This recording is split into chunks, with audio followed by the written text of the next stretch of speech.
and welcome to the Natural Bodies 7-Day Kickstart Challenge. Thank you for signing up to this program and congratulations for taking your first steps into a larger world. I'm Eugene, I'm the head coach here at Natural Bodies Coaching Online, and it's time to put you to work. Over the next 7 days, we'll be helping you to set goals and get you out of your comfort zone and get you started on your fitness journey. This is a perfect place for you to start. It doesn't matter if you come from a very low skill set of exercise as a complete beginner or if you are more advanced. This is still a great program for you to get involved with and take yourself to the next level. I have a question for you. What is the number one goal for you over the next 7 days? Now, I'm not asking this for you to answer it straight away. There is always a temptation when we're talking about goals to come up with the answer there and then, or we may feel like we don't have an answer for that, and that's okay. To answer this question, first you must stop. Stop.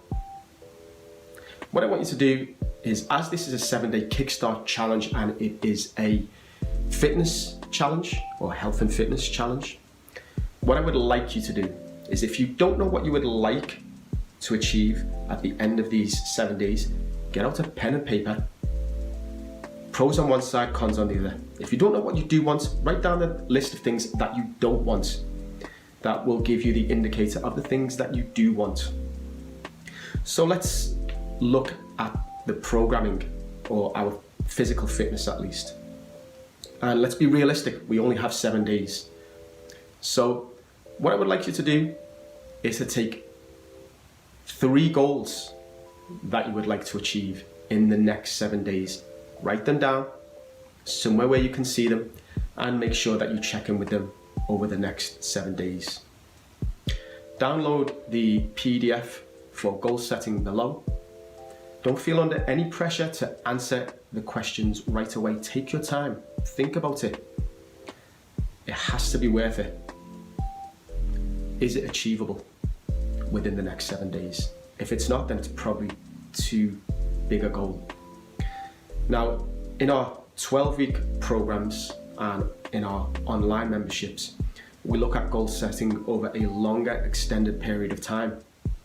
And we can take much more time into achieving these things step by step. Now, we only have 7 days to look at this thing. So be realistic. Think about where you are now and what you can achieve over the next 7 days following this program. Now, that could be following our nutrition through our Munch Medicine Light recipes and just trying some of them on a daily basis, even if it's one meal. It could be to hit the maximum amount of reps with the technique that you know that you can do to your optimum. Whatever that goal is, we are going to get you there in the next 7 days. Okay, download the PDF, print it off, do the work, and let's move forward.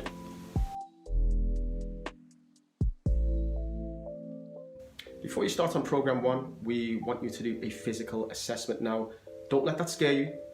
I understand that any kind of assessments like that can come with all kinds of anxiety. Well, actually, this is day 1. This is ground zero for you. So during the physical assessment, you're going to work out where you are physically in terms of what exercises that you can do. This way, you're going to be able to work to your optimum and get the most out of this 7-day trial. You'll also be required to measure and weigh yourself. Also, taking an optional photo of yourself to use as a before picture. This can be something that you can then reflect back on, whether you choose to stay with Natural Bodies or whether you continue your journey with someone else, or even if you want to continue your journey on your own. You can always reflect back on this and just see how far you've come on your health and fitness journey. These photos won't be shared on any social media. They're not for us. They're solely for you to reflect on, should you wish to stay with us and share those before and after results. That's great. Let's be real though, in 7 days, you're not going to get ripped to death. This is just your starting point, your jumping off point to start your fitness journey. Okay, so what we need you to do now is download all the material that's down below on PDFs. You can print them off if you wish and get started. Let's put in this groundwork first. Let's not worry about what we can't do. Let's focus on what we can do. That is actually what's going to springboard us and push us forward.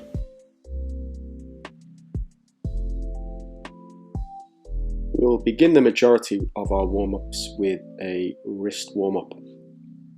Come to a 4-point box position, hands directly below the shoulders, and we start with the fingers facing forward, rocking forwards and backwards. Take note that the body is hollowed out, so I'm actually warming up into the core here too, in the posterior pelvic tilt.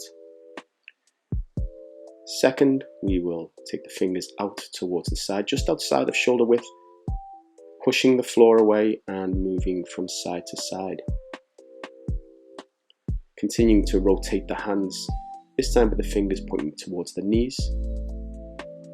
Keeping the fingers close to the knees like this takes some of the pressure out if you're very sensitive to the stretching aspect of this. Otherwise, you can bring your wrists directly below the shoulders, toes tucked under at the back to stretch out the facet tissue on the sole of the foot, and rep it out between 5 to 10 repetitions. We'll begin on our knees, reaching high and assimilating a pulling action from a bar. Feel for the movement in the shoulders around the shoulder girdle. Wrap this up between 5 to 10 repetitions.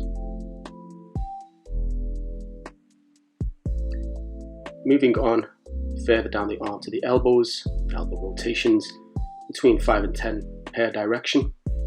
This will help to lubricate the joints with synovial fluid.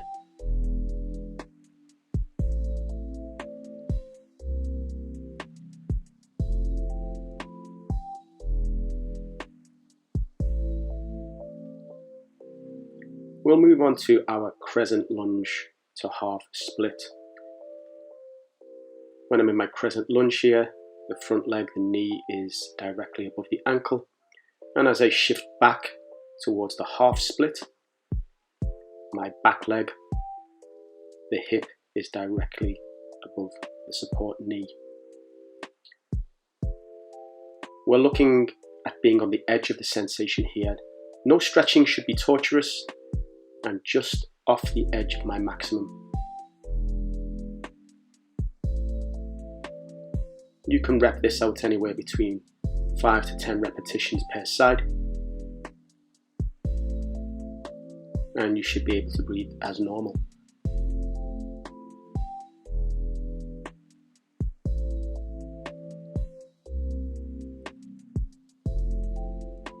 And that concludes our pulling warm-up.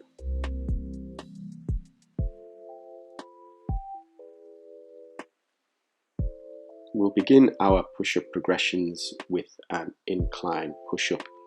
Posterior pelvic tilt, shoulder protraction, elbows in tight to the body, and lower yourself down to the platform with control. To progress, we will just come to a lower platform. This could be your stairs at home, and you'll just come down a step. For the purposes of this video, we'll only be using 3 variations on the incline. Each incline will bring you closer and closer to the floor. The principles do stay the same regardless of which push-up that we're doing. We have a posterior pelvic tilt, as you can see, my shoulder protraction, and the elbows are in tight.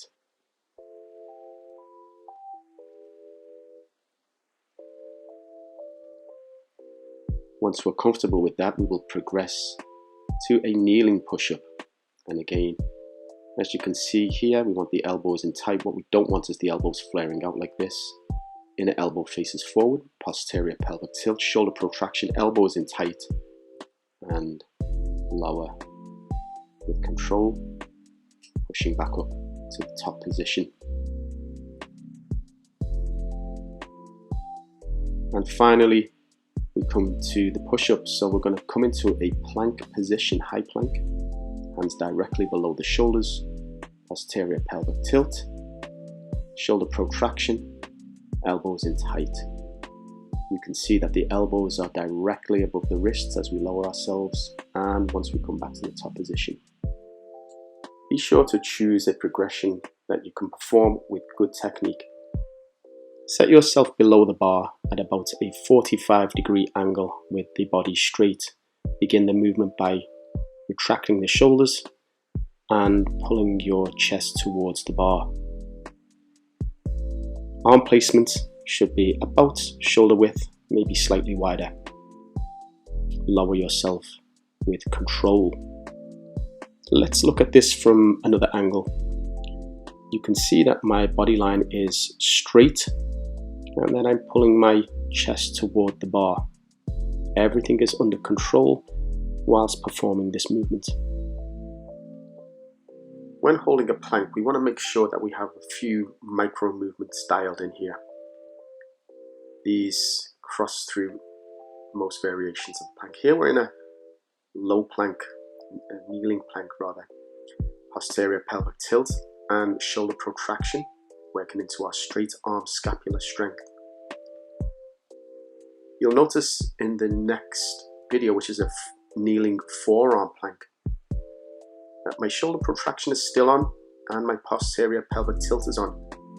You will know that the pelvic tilt is on because you'll feel the abs engage.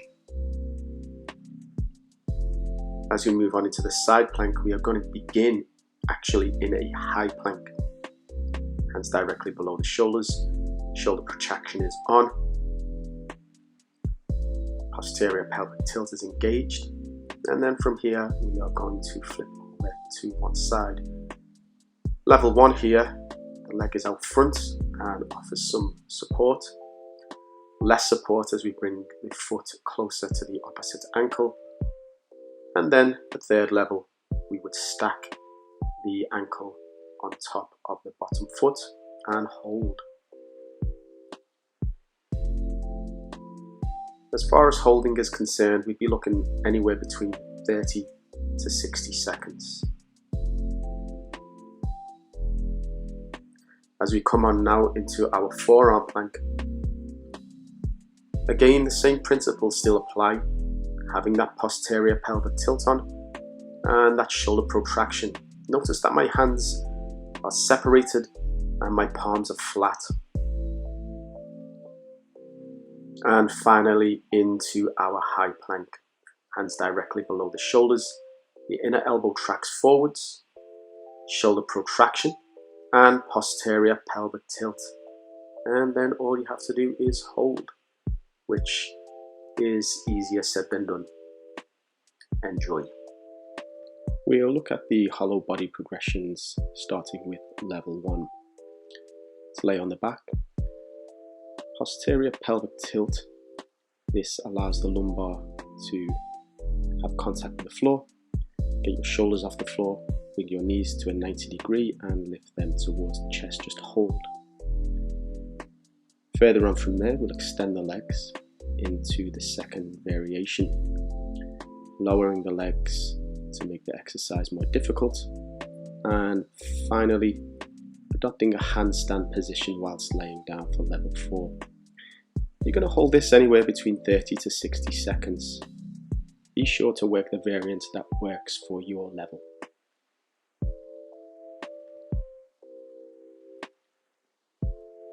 Bring the soles of the feet together and begin opening the hip by pulsing.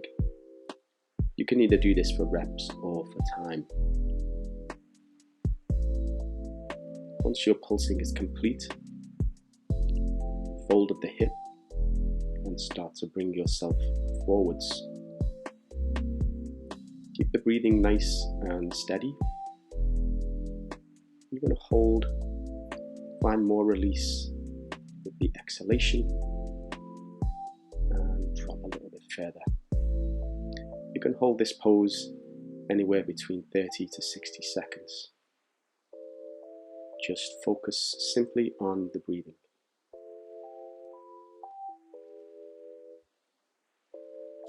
Lie on your back, draw your knees in towards your chest, and begin to rock from side to side. Massage out the lower back and the glutes. Take your time here, just enjoy this little light massage. You can also make circles with your knees in both directions. Just take as much time as you need here.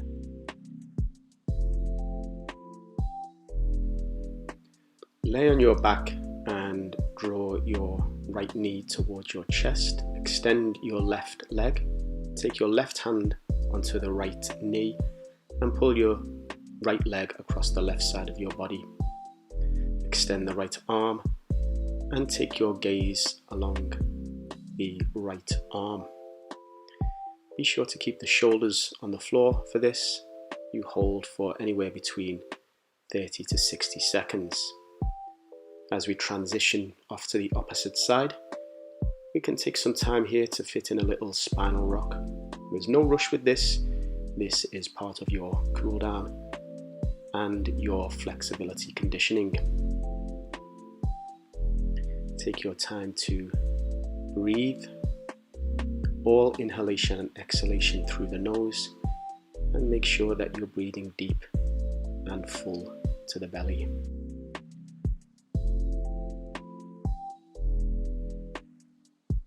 Okay, let me know how you get on.